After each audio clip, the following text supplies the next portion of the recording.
On today's episode, I got laid off. Now what? We talk about the ingredients necessary to pivot from crisis into opportunity. Welcome to the ultimate crowdsourced personal finance show. This is Choose FI. You're listening to Choose FI Radio. The blueprint for financial independence lives here.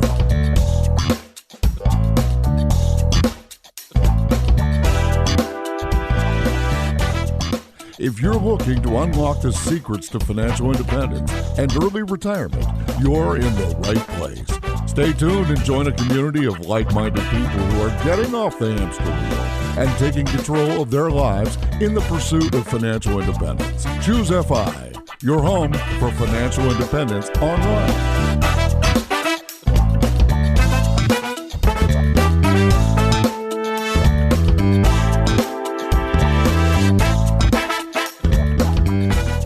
All right, everyone, Mailbag Friday. We have a great series of questions and topics lined up for today. I'm so excited that you're joining us, and I'm excited that maybe a few more of you this week are joining us from your commute back to work, because increasingly it looks like things are turning back on. We're seeing the travel industry is increasing a little bit. The transportation industry is increasing a little bit. Maybe a few more of you with mixed feelings are commuting, and you're like, in the midst of darkness, at least I can listen to Choose FI on my commute. And so for that, I say the glass is half full, and welcome back. And to help me with this, I have my co-host Brad here with me today. How you doing, buddy? Hey, Jonathan, I am doing quite well. And yeah, the glass is half full. That's probably a perfect way to describe your outlook always, which is wonderful. It's something I make fun of you about, but I do genuinely appreciate at my core. So thank Sometimes you for... you siphon a little bit of my optimism, every once in a while. It's good, and I've got a little piece of it here today, which is our pool, the pool that I talk about constantly, and we frolic in many hundreds of hours of summer. It has opened actually, which is pretty crazy. Obviously, this is not a perfect world, right? I mean, we're clearly still in the midst of the COVID pandemic. So this is not open season. There aren't hundreds of people there, but we are adaptable, right? And I have to say, our pool board did an amazing job of making this safe. And, basically the three of us, me and my two daughters, we were able to swim in one lane by ourselves yesterday for the first time. Laura hung out outside of the pool because you're only allowed 3 people per lane at once. But I have to say, Jonathan, it was great. I expected it to be us kind of pining for regular life. But again, people are so adaptable, right? To quote Tom Bilyeu, we're the ultimate adaptation machines. And you get used to things and you don't pine for what you've lost. In this case, we were so thrilled. It was the greatest thing ever to be there. And we were just very, very happy. So yeah, the pool in, at least in the Henrico suburbs of Richmond, Virginia, it is open. It's open season on frolicking, my friends. I believe I even saw one picture of your family on Facebook, and it looked like you were having a serious frolic. So I'm so happy for you and for you guys. Very cool. Now, yeah, it's interesting. That statement that you made, quoted from Tom Bilyeu, humans are the ultimate adaptation machines. It feels more true than ever. I mean, right now, I would have never imagined that this country, America, would be able to adapt to these social distancing guidelines as quickly as we all did. I mean, I'm not saying it was perfect everywhere, and I'm not saying there haven't been exceptions to that rule, but it was shocking to me how, as a society, we made the changes needed. And I'm not saying it was without criticism. There's plenty of criticism to go around in every aspect, but I can't believe how far we actually went. And now, at least in the state of Virginia, you're wearing a mask if you're going into local businesses, en masse. I think one of the early ones to say this is going to be our policy before it was mandatory was Costco. But now the entire state, is my understanding, going into businesses, we're wearing masks. Dude, there's a chance by next year we don't just eradicate COVID, we eradicate flu. It's gone. Who knows? But anyways, it is very interesting to see. It's kind of like there was a time in the past where doctors would smoke in the waiting rooms, that there was a time in the past where we would all drive without seatbelts. And now that's simply not the norm. That's not what you expect. And humans can change. And before the change, you're like, well, that'll never happen. That's not going to happen. And then, well, you do, and you get used to it. And there's better health outcomes because of it. So, for what it's worth, humans are the ultimate adaptation machines. And speaking of adaptation, Brad, I just want to talk about, if you think about this new world we're living in, one where a lot of people had jobs 2 or 3 months ago and got laid off. This is shown up by the unemployment numbers. I'm very grateful to see that those numbers are not only not as bad as we thought they could be, but also it looks like many of those jobs are coming back. Having said that, that sounds great at a macro level as someone that was maybe unaffected.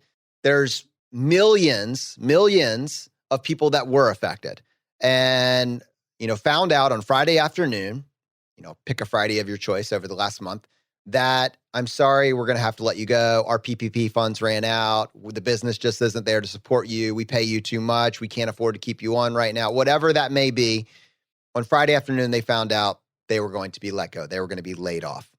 And, this happened in my own social circle. I have a good friend who's world-class at what he does. Phenomenal skill set, works in graphic design, was laid off. And you can only imagine if you're doing all the right things, if you're bringing incredible value to the company, how powerless and angry and frustrated those initial emotions might present themselves to you. But I wanted to talk about, in the spirit of adaptation and in the spirit of this new economy in which we find ourselves, when you are world-class, when you are adding significant value to your company, and you have skills that can translate outside of that immediate job, that are as diverse as they are for someone that's cultivated a solid skill set in graphic design. But again, I'm using this as an example because this affects me directly as a friend of mine, but just pick skills. You have skills. It's not necessarily a degree. You have skills. That's the important part here. The world opens up to you. You have options right now, and you don't just have to sit back, go through the grieving process if that's what it takes. Go through the anger, go through the rage, but don't just stop there and stick your head in the sand and say it's done. Say, I was bringing, for an employer to pay me a set amount, and to even say I was on the higher end of the pay scale, that means that I was bringing in an excess of that amount of money to that employer because they're not just paying me out of charity or out of goodwill. I am producing value for that employer directly due to the skills that I possess.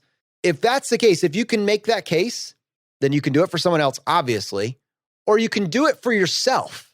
And I wanted to talk about that in the spirit of adaptability. What if the worst thing to happen to you this year was actually the beginning of the best thing to ever happen to you over your entire life?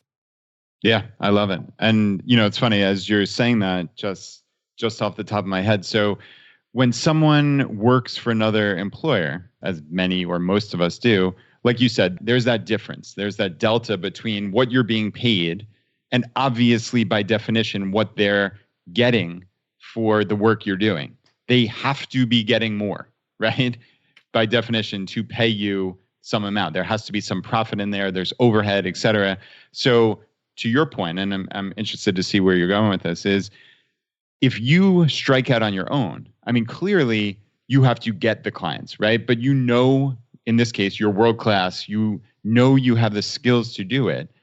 And you have two different options. So you can either charge the client less than they were paying your employer, undercut them to some degree, and have a higher likelihood of getting the business. Or if you can prove yourself, the best case scenario is you charge the same amount or a similar amount. And again, by definition, just using the math, like you don't need to work as many hours as you were previously to make the same income that you were. Because again, you were making significantly less of what your employer was paying you, not what the client was paying your employer. So it's kind of a cool way of looking at this as, wow, I can cover my prior salary with significantly fewer hours. Now, again, in a perfect world, you can work the same number of hours at that higher price and make more money, right? Jonathan, that's the ideal scenario. But I think, again, just going back to what you were saying, like some people do get mired in that negativity, right? Of it's not fair. I think those are three of the most insidious words in the English language when put together in one phrase. It's not fair. It's as if, the world is just acting on you to keep you down. And look, nobody ever said life was fair. Things happen. Unquestionably, you can be world-class. You can provide great value. And then a pandemic could come along. How many businesses have seen our own business, right? Like most websites that have been impacted dramatically. Every business has been impacted. You can sit back and say, it's not fair, and just get stuck in that. Or you can adapt. The world isn't perfect. It's never going to be perfect. But if you're adaptable and you can move forward, then you've got something, right? Absolutely. As you were saying that, there were three things. So just to our community, we're not talking about these ideas in a vacuum where we're isolated. You mentioned it, Brad, but let's just, for a little bit of transparency, choose FI from every aspect that you can imagine, a finance aspect, a business aspect. COVID punched us in the face, like kicked us on our tails. Lines of business, lines of revenue that we had been able to count on since inception, that we'd been growing slowly over time. In some cases, they just disappeared. Now, you could just stick your head in the sand. You could just say, you know what, I'm done. The business theory failed. Like, well, let's just shut it all down, right? Or we just started from scratch. Like started from scratch and say, well, all right, that's gone. What else can we do? What's in the realm of possibility? And in many cases, we're breaking new ground. And I think if you look back a year or two from now, Choosify, I'm talking about as a business, not as a podcast, but Choosify as a business, as a media company, will be in a better position several years now because of this financial chaos that we had to go through in the first quarter and now second quarter of this year. I wanted to point something out because we're entrepreneurs. This is our business. And people say, well, entrepreneurship, well, that's risky. Being an employee is risky. We just saw that. My friend of mine, he was an employee. He had the safe, steady job until he didn't. All of us, if you don't get your finances in order, if you don't cultivate your skills, if you don't document, if you have an employer, you have one source of income, right? With a single employer. So you say, well, I have a job and it's safe. Until it's not, until they tell you they can't afford to pay you. Again, you're bringing in an excess of the value that your employer is paying you. That's table stakes for having a job in most cases. What can you do to diversify that? What can you do? Well, right now, there's three things that come to mind. And Brad, after I mention my three, I'll let you riff off and go from there. I wanted to say the first thing you can do is you can follow the tenets of financial independence. Pay off your debt, create some savings, start working towards financial independence. That's on the finance side. That makes sense. We talk about this all the time. Number two, you can cultivate your skills. The words that we use here on the show is your talent stack. Yes, it could be being the best at what you do and cultivating that, but it could also be diversifying your skill set, learning new skills before you need them. Because at some point you might. At some point as an entrepreneur, maybe you're bootstrapping things and it will be helpful for you to have a great diversified set of skills because maybe the job was in a sector that now no longer exists. But you could take the piece of that you can do better than anyone else, pair it with things that other people aren't really contemplating or considering and be the best at something else or world-class at something else or proficient at something else or enough things to get the job. And then finally, what have you done? What can you prove out that you have done? Not how many degrees do you have, how many letters do you have after your name, but the third thing here is what is your portfolio, your body of work? With graphic design, it's very easy to say, here's my portfolio. Look at the work that I have done and take that to a new employer. But what about something that's more soft skills? Maybe it's management. Maybe it's people skills. Can you demonstrate to others the skills that you have and document it in the form of things that you have done? Can you keep a running tally, a running checklist of those accomplishments that actually create situations in which you've used those skills and demonstrate that to either a future employer or if you are starting your own business, you're selling your services in some capacity? Those are the three things in my mind. Get your finances in order. 2, build your talent stack before you need it. And 3, document your talent stack, document your skills. Yeah, Jonathan, I love that. I'd like to kind of just slow down on the first one, just following the tenets of FI. All of what's going on now. And again, none of us would have wished this on anybody, right? But again, like you put that aside because it's a sunk cost, right? At this point, like that world that we previously had, it doesn't exist anymore. And you need to always adapt, right? You need to see where you are today and how do you move forward in the best manner. And I think following financial independence always moves the power towards you, even in the worst of worst scenarios. And we saw this, and we've talked about this over the last couple of months, so I don't want to kind of beat a dead horse here, but we have said, we've seen these articles like, oh, is the financial independence movement over because of this recession or because of the stock market, lowering for a while or whatever it may be. And our almost reflexive response was no. I mean, this, if anything, proves out the need for financial independence even more. And frankly, you see this not only on a personal basis, but in terms of companies as well. Think about how many people and how many companies live right on that knife's edge, that they assume it's always going to be roses, right? Coming up roses, a perfect world scenario, and the money's always going to be flowing in. Well, what if there's a disruption? I mean, nobody could have envisioned an entire world economy slowing down. So, I mean, that is the craziest of black swan events. But even still, there are many scenarios where there are going to be interruptions in your own finances, right? Like people can lose jobs. People can willingly stop a job because they're going to move to a better position. But what if there's an interruption between that? Does that mean, oh, I can't take it? I can't take this dream job that starts 6 weeks from now because I don't have the money to bridge that term. If you've been following financial independence and you have savings, you have power, you have options. So I think we see this in every single business and every single personal life. It always pays to save money. It always pays to have options. And clearly the point 2 and 3, cultivating skills. I mean, we've talked about that from the very beginning of Choosify, right, Jonathan? It's not about that piece of paper you have that proves how brilliant you are or what college you went to or whatever it may be. It's what can you actually do? What value can you provide for an employer or for yourself if you go out on your own? And the beautiful thing here, and I really want everybody to take this in, and Jonathan, you're the one who always talks about this, so I'll defer to you, but you can learn anything now for virtually free. I mean, think about the skills you can pick up just from YouTube. And this would have been an impossibility 20 years ago. I mean, that world did not exist. 20 short years ago, it would have been almost impossible to learn any of the new things that you can learn in a couple of hours with just some simple YouTube searches. Like, that is a revolution that is almost unparalleled in human history. And I don't think, like, when we're living through this, Jonathan, like, I know we appreciate it, but I don't think we really appreciate it. Think about the revolution that is, that you can learn anything from the comfort of your living room. Why not take advantage of it? Especially now when we have so much more time than we ever had previously. Like, now is the time to gather and cultivate these skills, to move forward, to make this, which on the face of it seems like a terrible nightmare these last couple of months, make this the best thing that ever happened to you.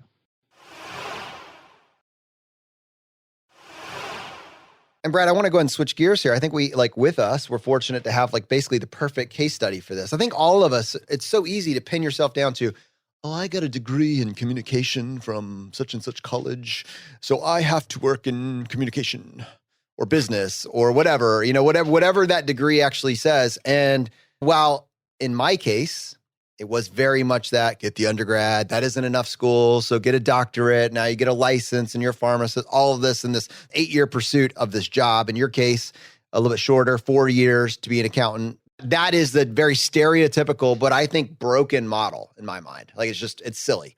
MK, your career path, your path to financial independence has been a little bit more interesting and a little bit more illustrative of what we're talking about today, in that, I guess I'm gonna give you the floor, but let's talk about your degree and then the soft skills that you've picked up and then where that has steered you. It's all yours.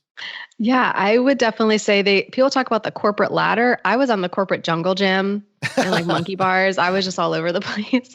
So I got a degree in economics because I liked math and history. And I will tell you, the first time I've used that economics degree has been in explaining to people what's going on in the economy in the past few months. Why is this happening? Why are we getting checks? How does that help? And I'm like, oh, well, let me pull out this old degree. You could create the next viral video on YouTube. Right. Yeah. I'll let the people who've actually built a career in being economists do that. But yeah, I just had these soft skills of, like, I understand business in general. I understand how incentives work in general. But in 2010, there were no jobs. So I said, okay, well, I'm taking this job at an insurance company, which I'm very thankful for. At the time, I was saying, like, jokingly, all right, for every family, you should have a doctor, a lawyer, and an insurance agent, right? There's always somebody in your family you can go to who has these, like, great professional skills that you wouldn't want to pay for. So I'm glad I have insurance knowledge in my brain. It's helped, but it's not my passion. And then I was passionate about education. So I worked for an online education company, and I learned a lot about online marketing that way and project management. And that translated into a career in sports and events, which was just cool, like just fun. But the whole time, my real passion was writing books, writing fiction, and figuring out and bootstrapping that. And yeah. And like a decade later, now I finally have the career I want. But I think if I had started college saying, okay, I want to be an author, what are all the things I need to do for that? It would have been a totally different path. And I don't think I actually would have ended up where I wanted to be, because I probably would have been beaten down by, I'm not getting the job I want. It's not giving me the salary I want. Like, I had great jobs with high salaries that I got to learn all these project management and marketing skills that I feel have been the reason why I've actually sold a book. The writing part, that's creative. That's something you continue to work on. But the actual nuts and bolts of the business, that's something I had to learn by launching entire divisions of this sporting company and working on marketing and lead generation and what's the cost and the ROI and really understanding all of that back and forth. So now, yeah, I have the ability to run a publishing arm for a really successful podcast. And I wouldn't have gotten there with any degree. There was no class for that. So I just want to point out to the audience, like the soft skills that you mentioned. Now, I think all of us say, all right, economist major, okay, I guess you could get a job with an insurance company. How do you go from insurance to online education? How do you go from online education to sporting events? Like, it's a jungle gym, right?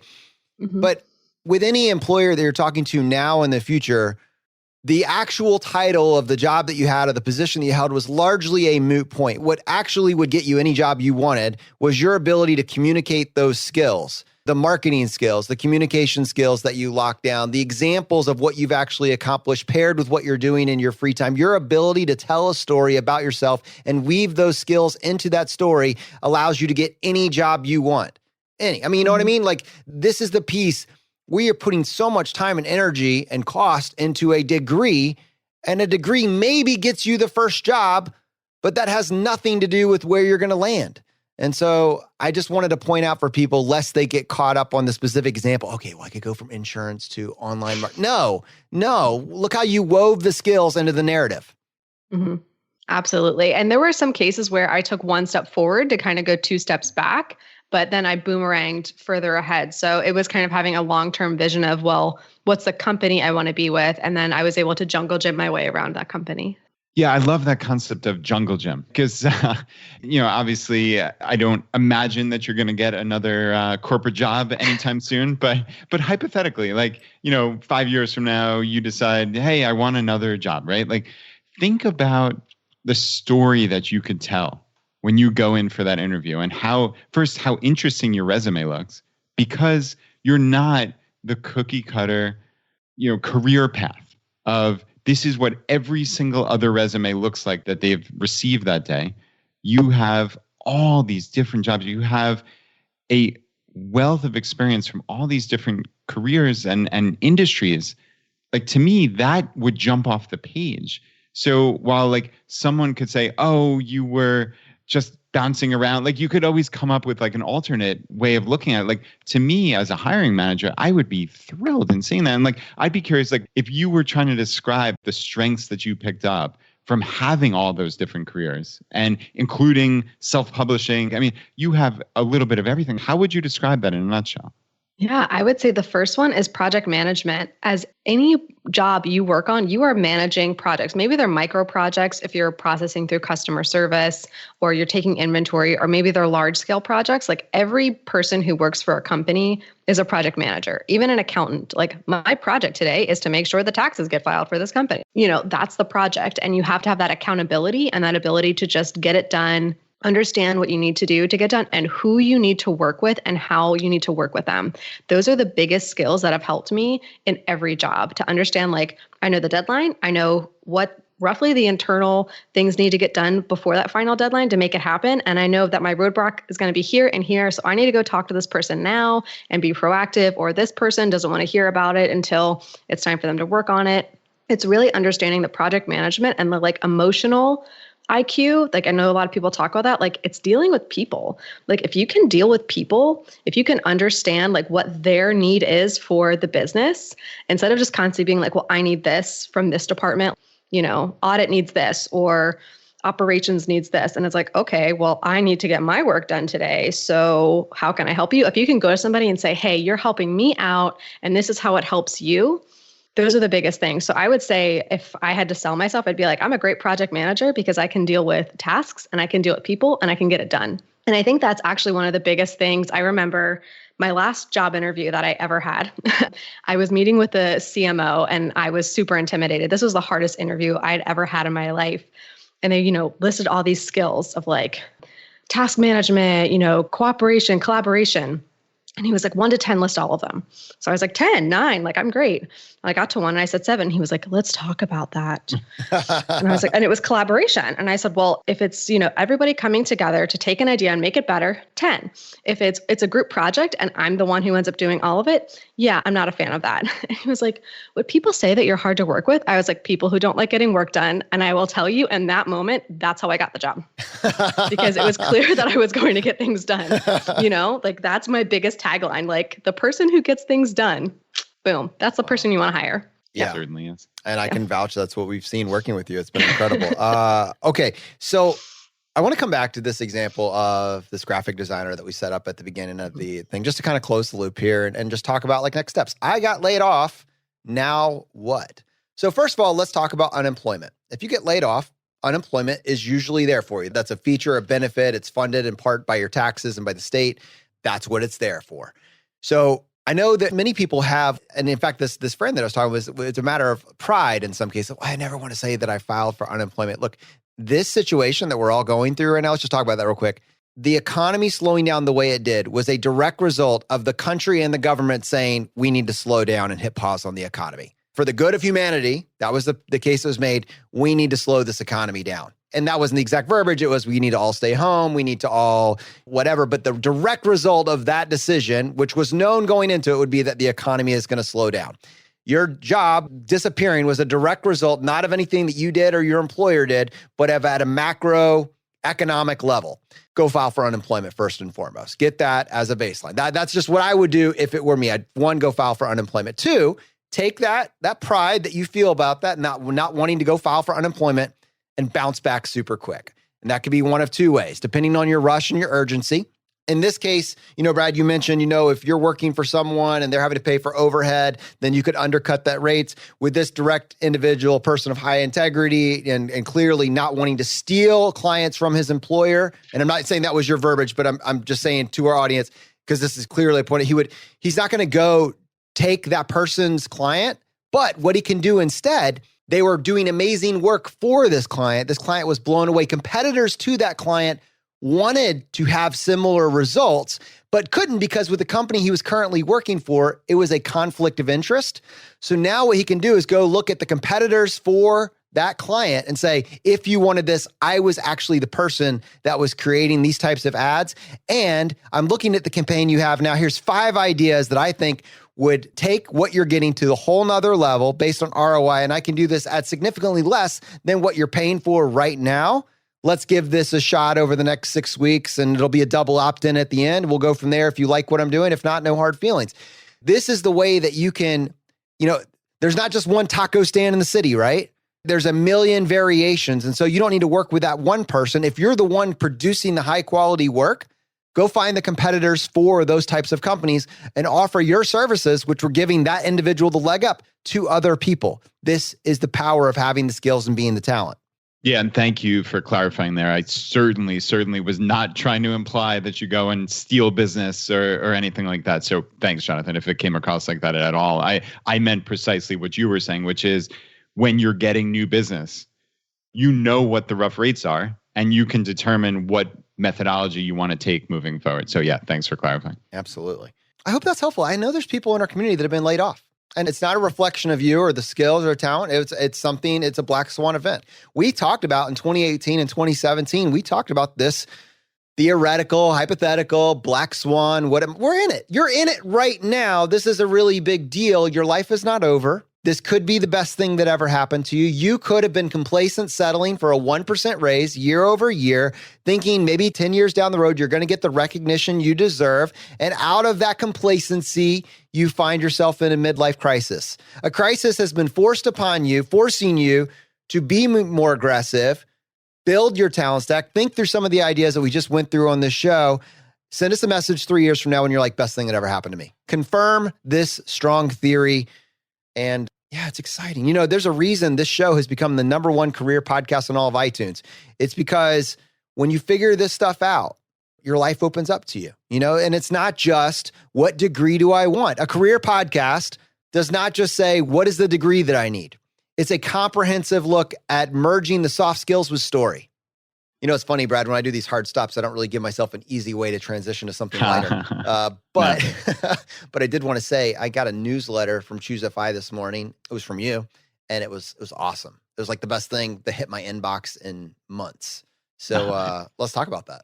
Yeah, Jonathan, I appreciate it. That's really kind. I've been thinking about, what would provide the most value to the community. That's always been our North Star here. And I was also then contemplating, what are the few email newsletters that I read every week?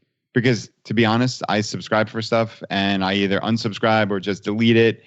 The vast majority of them, 95%, I just don't ever read. And I'm sure many of them are great. But I figured out what adds value to my life is when someone curates content, right? They take this fire hose of information that's out there and they cull it down to what really is impactful for them. Or frankly, what's going on in their life that's noteworthy enough that somebody else could take action on. And I see this with Tim Ferriss puts out a great one. James Clear, my buddy Dominic Cortuccio, who's been on the podcast a number of times, does as well.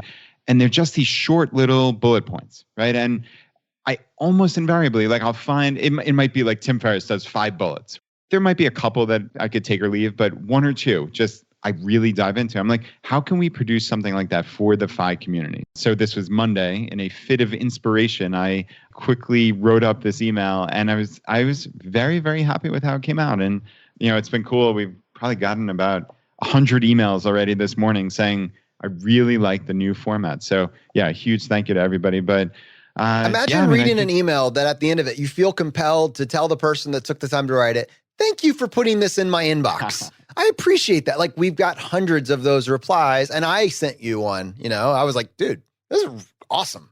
Best thing I've read all weekend. And what struck me is, as you were putting it together, you're a voracious podcast listener. You also read a lot of books, and you're pretty active in the community, obviously in our Facebook group. What does a summation of that look like? What caught your eye this week? Things that you're grappling with, things that are moving you to take action, things that are inspiring you. When you put all those together, what podcast was the most impactful? What's an article or a book that you've read through? What are actions that our community is taking that that just lifted your spirits this week? And maybe is there a resource that can help someone on their path to financial independence? If that's the cadence, I think our community, we should get on this email list. We've actually set up the homepage. You can very easily find a subscription anywhere on our homepage, choosefi.com, or you can go to choosefi.com/start. There'll also be an option right there to subscribe as well. But this is it. I think, Brad, you're just putting these together on a weekly basis, and it added value to my life. I'll stay subscribed. How about that? Well, thank you. And we were joking beforehand. You're man, you really set a high bar for yourself. Are you going to be able to do this 52 times a year? And yeah, I'm committing publicly. But we'll see, right? The proof is in the pudding. But I genuinely believe I can. So yeah, thank you for everybody who's already subscribed. And yeah, if you're interested in subscribing, definitely check it out. Now, one thing I should mention at the end of the email, there was a list of upcoming events, and there's some stuff coming up that's in a timely manner. If you're on the list, obviously, the events that are coming up in the near future here. But for everybody that is not on the email list that's interested, MK, what is coming up over the next couple of weeks? Well, we have a lot that's coming up. So Brad did a digital happy hour last week, and that was very popular. So that'll be coming up again on June 10th, June 17th, June 24th. So all of those are on choosefi.com/live. So you can hang out with Brad and have your happy hour together. And then we're going to have Fritz back on the Facebook Live just to go over ready to retire and now what? And now this. So Fritz and Roger Whitney actually did a live with us last month. They're coming back to do another one. It was very popular. There were a lot of great questions. So we're going to be having them back for another round of questions. They were very fun together. It seems like they're old friends too. So they were just kind of chatting and ribbing each other. Old friends, young at heart. Yes. So that was really just fun to kind of be a fly on the wall for that conversation. And then we're going to be doing a series that's for teachers, for educators. Now, obviously, Many parents have found themselves as home educators for the first time. But starting on June 23rd, we're going to start this series. So that first one is Banish Back to School Jitters for you and your students, just to start to figure out over the summer as announcements are made, the school will be opening up, or here's how the school is opening up, or we're going online, or whatever that is, to help educators and parents to start to make that transition easier for their child. So June 23rd is going to be the first one of those. And then we'll have another topic on June 26th will be how teachers can achieve lasting wealth without having to change jobs. And that'll tie nicely in with the episode we're going to have on Monday, talking about the 403B. Get ready for it. And then we'll also have additional ones coming up on that topic. So if you're following us on choosefi.com/live, we're always going to post the events there. But if you're a member of our Facebook group, you're going to get notified when those events are coming up as well. So multiple places you can check out as more dates are added. Yeah, and MK, I have been talking with some special guests we're going to have on our Saturday events. So I can announce we're going to have Liz from Frugal Woods, we're going to have JL Collins and the Mad Fientist, and that's all in the next month and change. So yeah, I mean, we're going to have we're trying to make this a value for the community, right? And I think these kind of happy hour with Brad and Jennifer Ma, of course, and they're going to be every Wednesday at 8 p.m. Eastern, and then Saturday at 1 p.m. Eastern. We're going to do these events with guests. So yeah, we're trying to make a real cadence to this. And like you said, the educators group is going to just add a ton of value. So yeah, for everybody out there, definitely check out the whole list at choosefi.com/live.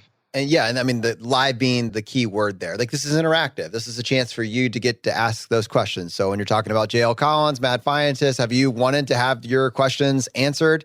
If you're in a niche, if you're a teacher and you're like, there's a lot of information out there.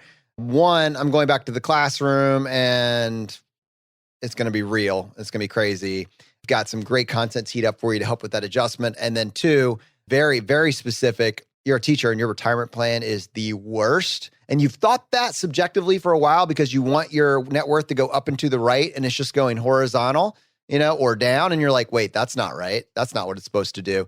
This episode, this upcoming Monday that MK mentioned that I failed to give you a courtesy laugh, because it was a great comment. I heard you do that. I was smiling on camera. Fix My 403B with Nancy. She's a longstanding member of the community. She has actually gone into school systems and found horrible, horrible retirement plans and gotten them fixed. It is possible. And we're going to talk about some of the nuance of fixing your 403B this upcoming Monday. So guys, this is a community and encompasses people in all walks of life and all professions. And the one thing we have in common is we all want to build a better life for ourselves and our kids. So we're excited that you're here and excited that you're joining us. And we hope these lives will be a way for you to get involved in the actual conversation. All right, so let's go ahead and go into the mailbag. And I believe we have some frugal wins and a few other optimization tips, as well as possibly a correction, which we'll mention here. But before I do that, MK, I know we have an announcement with regards to the virtual learning summer camp that we teed up with Rob Phelan and the Simple Startup. That first one sold out within like a period of just a few days, and there was a lot of demand. So upon popular request, we have an announcement. Yes. So the first digital camp sold out. I know some people might be thinking, how did a digital camp sell out? Well, there is a live component every week. Rob will do 2 recorded videos each week and then a live on Fridays with the students to help them and mentor them to grow their business. So we did want to make sure that there was a cutoff so he could give the students that attention. So the second session is open and available. So if you go to choosefi.com/camp, you can still access those tickets there. The dates for the second session will be July 27th through August 28th. So we tried to have it so it should end by the time most schools are back in session, but there is a second session available. So for those of you who thought, oh, I was still debating it, I wasn't sure, there is that option for you. We do expect that this one will sell out as well. And we can bring it back by popular demand next summer. But if you think that your student is a budding entrepreneur and this could be something to excite them and keep them occupied during the summer and maybe earn a little bit of money for their toys and their gadgets that they want, this could be a fun way for them to learn these great life skills that are going to help them forever. I mean, like we were talking about today, like you never know where your career is going to take you. And these entrepreneurial skills can be a huge asset to them down the line. So if you're interested, still, there is an opportunity to sign your student up at choosefi.com/camp. Do not wait till you graduate college to start building skills. All right, guys, one of my best bumper stickers that I ever came up with was, hear me on this, FWOTW. It just rolls right off the tongue. FWOTW. Frugal Win of the Week. We introduced it in our first year of podcasting, and it's stuck around just due to how easy it is to say. And we have an awesome Frugal Win of the Week for you. And Brad, I thought I would give you the platform to share. Yeah, you can see the smile on my face from this one. It has to be the funniest Frugal Win of the Week that I've ever seen, but it's just so fantastic. So Keith wrote in our Facebook group, he has a picture here of a limousine, quite literally a limousine, and his family of 9. They have 7 kids. And he said, riding the path to FI in style, $3,000 to buy this beast with only 60K miles to accommodate our now family of 9, 20 miles per gallon as well. I mean, what a crazy thing. I mean, Jonathan, I seriously cannot wipe the smile off my face looking at this. There's 2,000 likes and almost 500 comments on this. You know, it's funny. Like, it's just thinking a little bit differently. That's what we always say. Like, I'm not sure that I would ever go out and buy a limousine, but I mean, frankly, I don't have a family of 9, so I don't need one. But like, you look at a problem and you try to find the best way forward. And it looks like Keith and his family have figured it out. That's crazy. And who would have guessed 20 miles per gallon for a mammoth limousine? What is that thing? A little Honda Fit on the inside? It's a gas zipper. That's incredible. Seriously. I don't know how that's possible. Oh, my goodness. But yeah, congrats, Keith and family. This is neat. Can we get like a bumper sticker made, FWOTW? They can just slap that thing on the back, My other vehicle is a 401k. Oh my goodness. Nice job, guys. All right, MK, do we have another one? Well, we have another win. I would say this is a life win from Joya, and she also posted this on our Facebook group. So I'm going to read it. It's a little long, but it's a really great story. So Joya writes, 16 years ago, I had no job, no car, and no home. I kept taking that next step forward because I knew life had more for me and I had more for life. Present day, I have IRAs, 401k, investment savings, no mortgage, and no debt whatsoever. In 2015, I started as a janitor, and in 2.5 years, worked my way up in the same company to become a mid-level analyst, making 4 times more than I did at the beginning. My net worth is beyond what I ever thought it would be, and I'm only 31.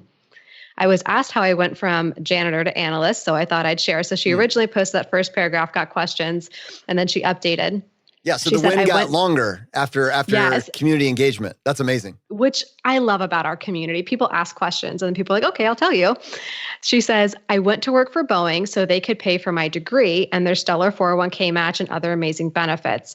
But I knew the quickest and easiest way in with no education was starting from the bottom. Once I got the job in custodial, I worked hard, networked with the right people, found a mentor, and did everything my mentor told me to do. Then I got spotted by a senior manager who saw how hungry I was for a leadership role, and he promoted me from a janitor to acting manager for my team. During that time, I had gone to school and was finishing up my associate's in business degree. Once I got my degree, I wanted to work for the commercial side of Boeing, so I applied as an office administrator for the 787 program to support 3 senior managers. Took a big pay cut, but my mentor told me it'd benefit me in the long run, so I trusted in that. Boy, were they right. 4 months after I got the job, I got noticed again by the director of that program and was offered to interview for a mid-level manufacturing operations analyst position. Personally, I thought it was too soon, but my mentor told me I should interview, so I did. Needless to say, I got that job too. It's been a whirlwind. I was terrified to fail, knowing there were smarter, more educated candidates than me. But I had people believing in me and my potential. So I felt the fear and did it anyway. And clearly this has worked out well for her and so much great support coming from our community. Now she did post, somebody asked, we know with Boeing and what's going on, there's been layoffs, and she updated and said she had not been laid off. So she is still doing well there. And I think that's such a great story of you work hard, you have the right work ethic, you find the mentor. And it really goes back to what we were talking about earlier today. She has this amazing skill set and, she put herself out there. And even if something does happen with Boeing, I am sure she'll be able to take these skills and this story that she can tell about her experience. And I bet she'd be able to get any job she needs. This is an amazing story. Congratulations, Joya. That is truly remarkable. And I mean, starting from the bottom, right? She said, I knew the quickest and easiest way in with no education was starting from the bottom. And she was willing to put in the hard work and did everything right. I mean, that is just bravo. That is remarkable. Wow. That's it, man. That's the mic drop. We're done. We're going on break. Congratulations. Good grief. All right, my friends, I hope you're inspired this week. I hope you're inspired to take action. I hope you take those limiting beliefs, anything that you say you can't do or it can't be done or it's all over, all of those thoughts that are just weighing you down and stealing your soul, stealing your life energy, just put them to the side and say, well, what would it look like if I could? What would get me there? What would it take? And let's see how the world opens up when you just give yourself permission to start asking those types of questions. I hope you're getting value from today's show. If you have not yet done so, please take 1 second and just subscribe on your platform of choice. We are on all podcast players, whether that be iTunes or Spotify or Stitcher or iHeartRadio or Overcast. Press subscribe. Just let the platform know you're getting value. You want to be here when we produce additional content. The fire is spreading, my friends. We'll see you next time as we continue to go down the road less traveled. You've been listening to Choose FI Radio Podcast, where we help middle-class America build wealth, one life hack at a time.